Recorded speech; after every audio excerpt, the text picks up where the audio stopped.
başlıca, akıllı başlıca.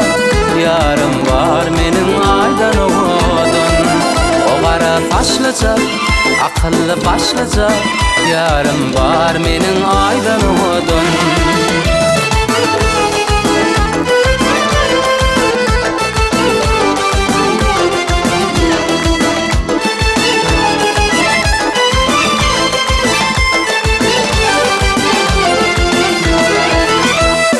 Şehrimizin bevlisin, meni şahir ettin mehri cemal.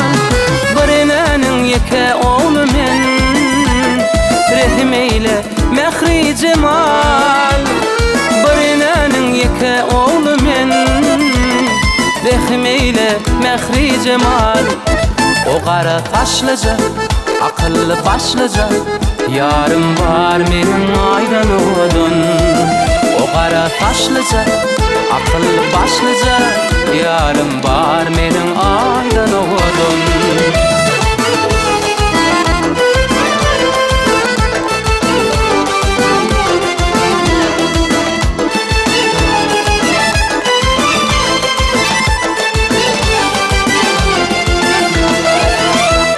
Yüz aydan nur yağdı, duşu şöyle belle vakti.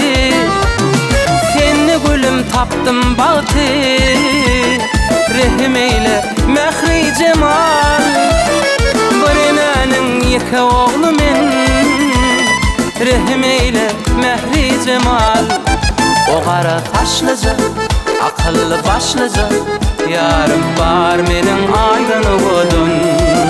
O kara taşlıca, akıllı başlıca.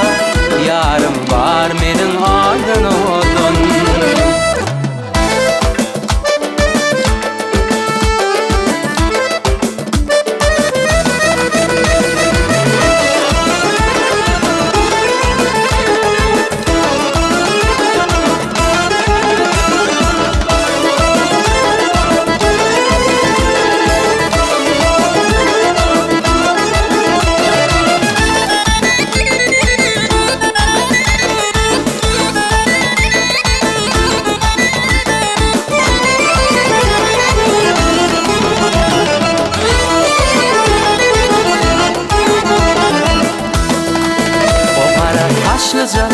Akıllı başlıca, yarım var menin aydan oğudun.